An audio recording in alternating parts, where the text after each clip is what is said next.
segundo capítulo de Mujeres Asesinas, libro 1. Clara la fantasiosa. Vamos a empezar a leerlo.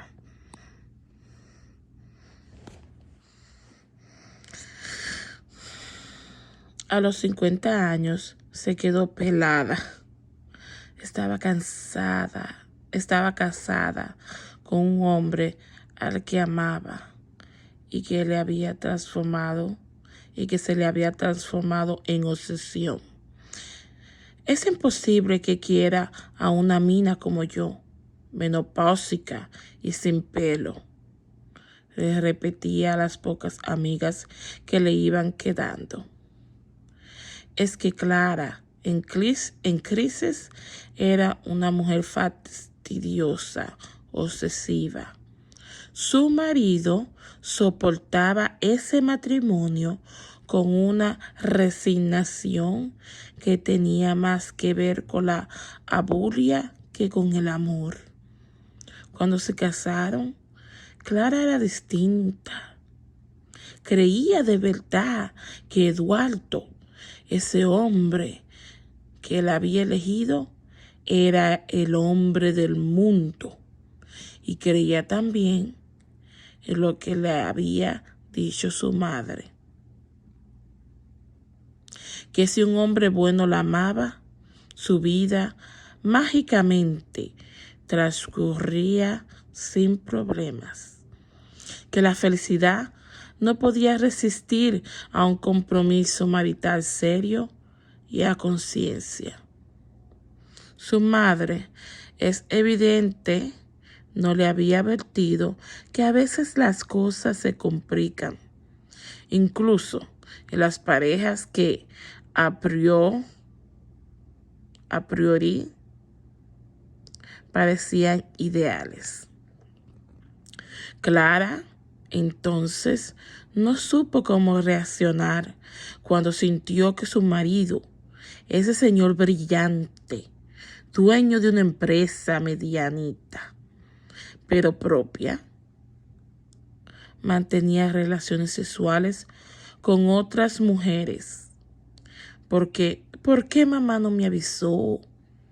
¿Por qué me prometió que al casarme todo iría bien, que yo estaría protegida para siempre?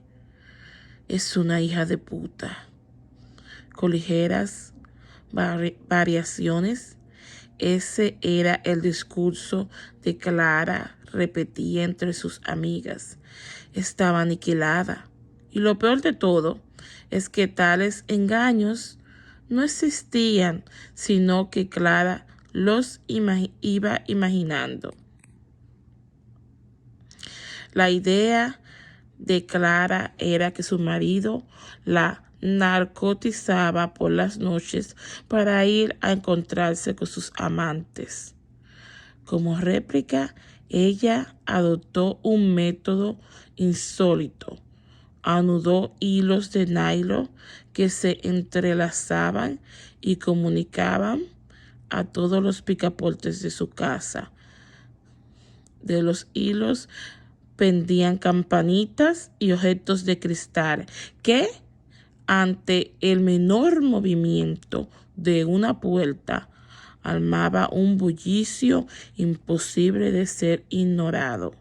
Esta estrategia le sirvió para despertarse si su esposo iba al baño o entraba a la biblioteca, desde donde acaso podría llamar por teléfono a otra mujer, o si se animaba a salir a la calle. Lo más misterioso de todo fue que su marido no hizo nada para persuadirla de su locura, ni atinó ni siquiera a cortar los hilos. No, el fastidiado marido aguantó y siguió durmiendo con su esposa cada noche. Eso sí, una tarde la llevó a un psiquiatra para que la tratara. Clara fue, imaginando que era un ardid más de su marido para que ella siguiera viviendo en la ignorancia de sus cuernos. El psiquiatra no le gustó de entrada. A sus ojos era un gordo que no tenía ni idea de las cosas de la vida y que atendía en un lugar por donde corrían las cucarachas entre las cajas de muestras médicas. Sin embargo, se sintió más segura. Por un momento había tenido miedo de que el médico la internara o le diera una inyección que la dejara tarada. O peor todavía, que usaran un narcótico para doparla y aplicarle luego electroshocks. El profesional, sin embargo, no se tomó la molestia que ella había imaginado. Le diagnosticó un delirio celotípico.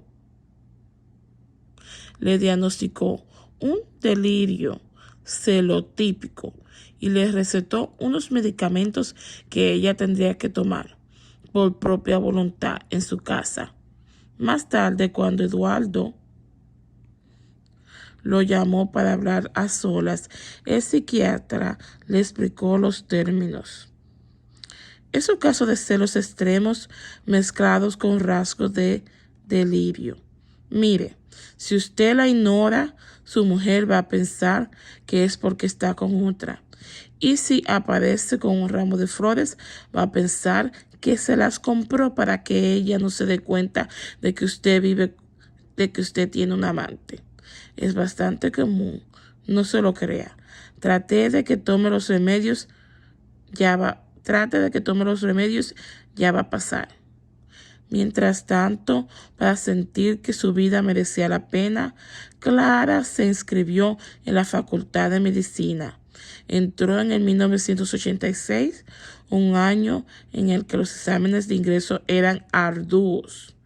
Ella obtuvo el 7º mejor promedio, pero su brillantez no fue suficiente. Muy pronto abandonó sus estudios porque estaba demasiado ocupada en perseguir a su marido y a sus supuestas amantes. La medicina, al lado de tanta emoción fuerte, era un pasatiempo ridículo.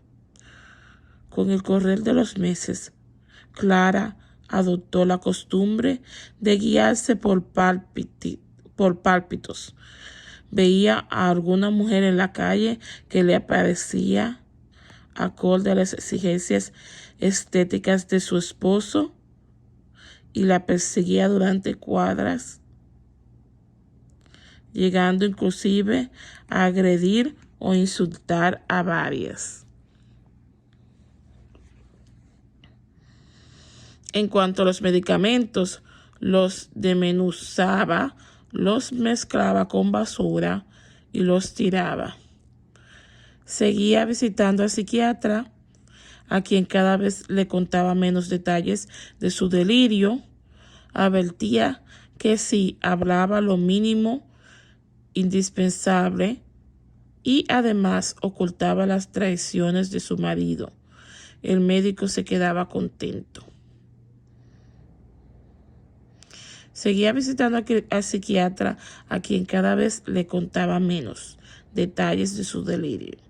Advertía que si hablaba lo mínimo indispensable y además ocultaba las traiciones de su marido, el médico se quedaba contento. Fueron épocas de horror. Las amantes se multiplicaban y no le dejaban tiempo para hacer una vida normal. En tanto, el marido, con paciencia de santo, aguantaba. Pero un día decidió que tenía que mudarse. Pensó, tal vez con cierta inocencia, que cambiar de barrio calmaría a su mujer, que a esa altura del partido a veces salía a la calle sin pañuelo y sin peluca, luciendo su calvicie, para no perder la pisada de alguna amante sospechosa. Se mudaron a Flores, un edificio alto, ruidoso y de construcción mediocre. Clara estaba alerta. Salía a caminar por el barrio, inspeccionando a cada vendedora, a cada mujer que paseaba por las plazas, a cada eventual competidora. Una tarde, al volver a su edificio, se topó con el hall de entrada con una mujer que salía y que la miró con cierta fijeza. Tenía 42 años.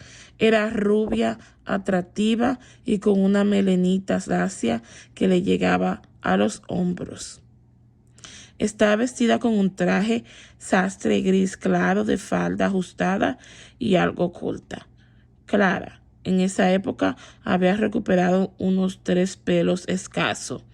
Estaba sin peluca, pálida, enfundada en un triste jogging rosa pálido que le colgaba sin gracia. Ella misma fue consciente de la distancia abismal que existía entre su aspecto lamentable y la belleza de la otra. No es que la rubia fuera divina, pero era sin duda una mujer a la que cualquier hombre miraría en la calle. Al igual que Clara, se había mudado hacía muy poco tiempo a ese edificio. Su marido había muerto.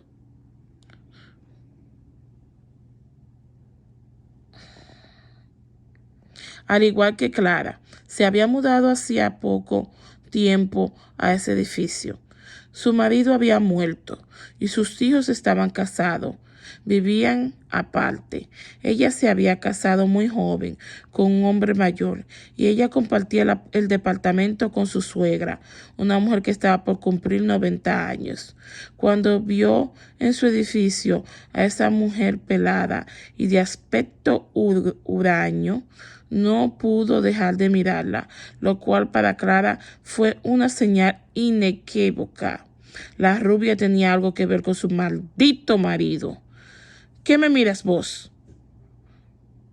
La rubia, que en su vida había recibido gritos de nadie, no atinó a contestar. En primer instante se quedó paralizada, como fascinada por el horror que la pelada le provocaba. Enseguida amagó con irse, pero Clara volvió a la carga y le cerró el paso. Yo sé por qué me miras, porque sos Zulema. No, porque sos Zulema. Seguro que sos Zulema. Sí sos. Ya descubrí al amante de mi marido. La rubia negó con una mínima sacudida de cabeza. Para que yo te deje de joder, mostrame tus documentos. La otra se indignó. Jamás demostraría los documentos a la primera loca que le encaraba a su propio edificio. Algo asustada miró para abajo y salió.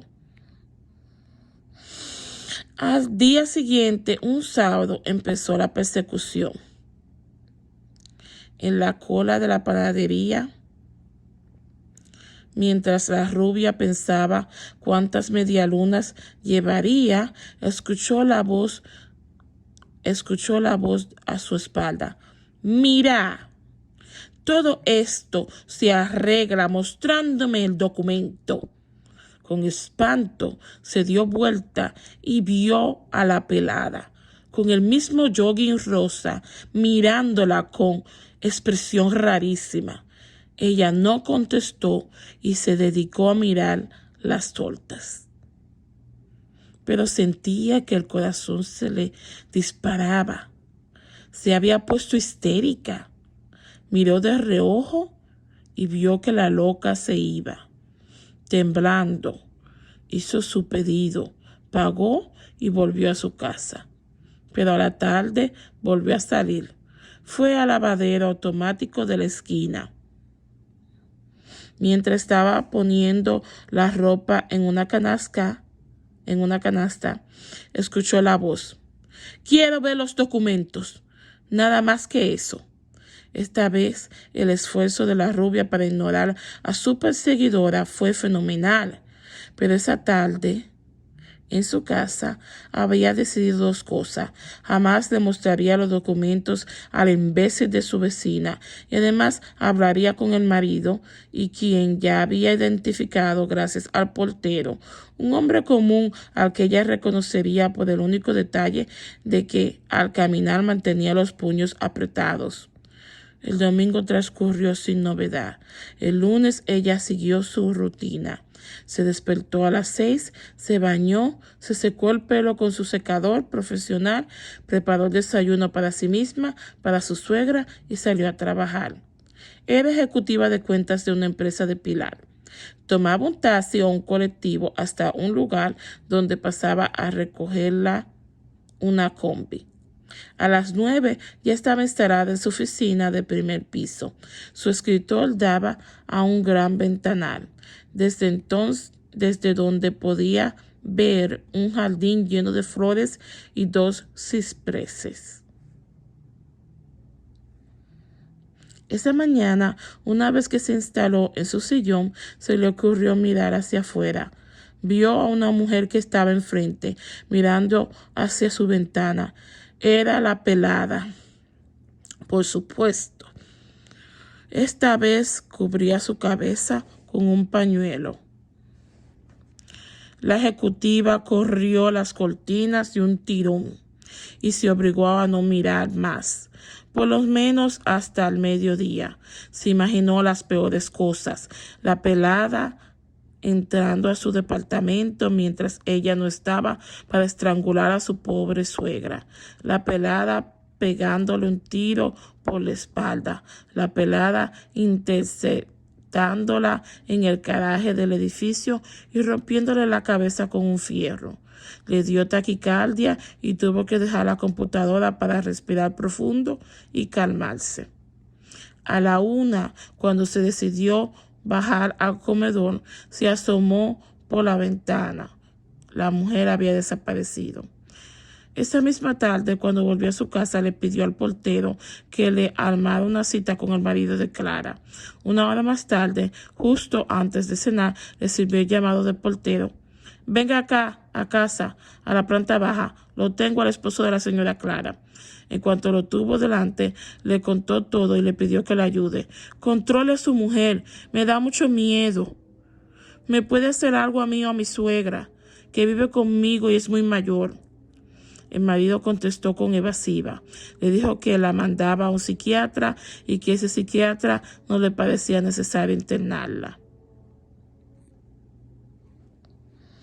Tomaba los remedios que se le recetaban y que sin duda en poco tiempo estaría mejor y dejaría de molestarla. Ella miró de frente al hombre y le dieron ganas de llorar. Revalorizó a su marido muerto, que jamás dejaba las cosas a medio hacer ni se conformaba con soluciones a mitad de camino. Y hasta sintió una pizca de piedad por la pelada. Se debe haber vuelto loca por tener este marido que hace de cuenta que todo está bien, pensó. Y hasta tuvo un mínimo de humor para recordar la palabra que hubiera usado su marido para describir a ese hombre: pusilánime. La rubia, por las dudas, le dijo al portero que estuviera alerta, porque tenía un presentimiento terrible con relación a la mujer que la espiaba. Al otro día, también al volver del trabajo, la rubia fue al mercado. Se puso a elegir tomates y cuando vio que la pelada la estaba mirando desde la vidriera y se disponía a entrar, rápido fue a la caja como para tener testigo de un eventual ataque. La pelada se le acercó y la miró con odio y le dijo lo de siempre. Documentos. Mostrame los documentos y acabemos con esta historia. La rubia miró hacia la cajera, que no entendía la escena. La pelada no dijo nada más. Esperó unos segundos y se fue, moviendo la cabeza a un lado y al otro, como sin poder creer con el caradurismo de la otra. que le negaba el elemento derecho de saber si era o no era la amante de su marido. Con los días todo se agravó. La pelada perseguía sin descanso a la rubia. Se le paraba frente al trabajo cada mañana y le pedía los documentos en el mercado, la panadería, la farmacia y el local en donde compraba sus medias de nylon negras. Sus medias de nylon negras. Un viernes por la noche, aunque cansada del trabajo, la mujer decidió dejar sola a su suegra e ir al cumpleaños de una prima preferida. Era una de las primeras salidas después de la muerte de su marido. Se puso un vestido celeste, algo ajustado, un tapado negro y se fue a la fiesta en Quintana y Callao. En el taxi iba mirando el barrio donde vivía esta prima. Siempre le había gustado esa zona de Buenos Aires. Y por unos momentos se olvidó de la loca, que a esa altura ya se había convertido en una pesadilla. Se quedó en la fiesta hasta las 3 de la mañana. A esa hora decidió irse antes que nadie, porque no quería dejar tanto tiempo sola a su suegra. Se acercó a la calle para ver si aparecía algún taxi. Escuchó la voz.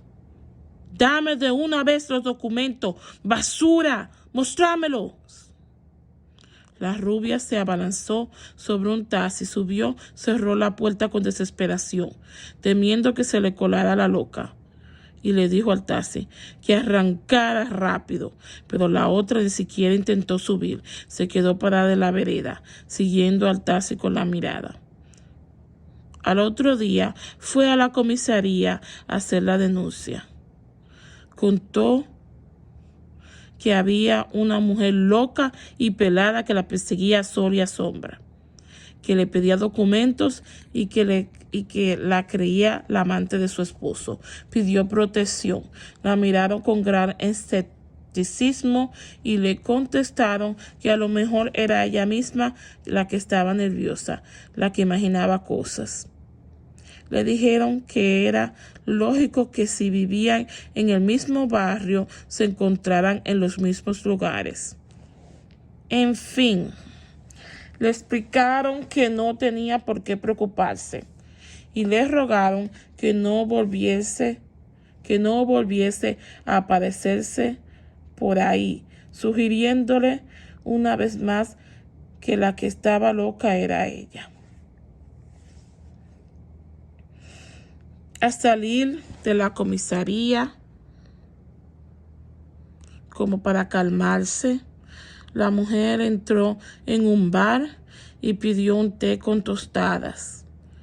En cuanto el mozo le trajo su pedido y ella mordió la primera tostada, escuchó lo que en realidad estaba esperando escuchar casi con ansiedad.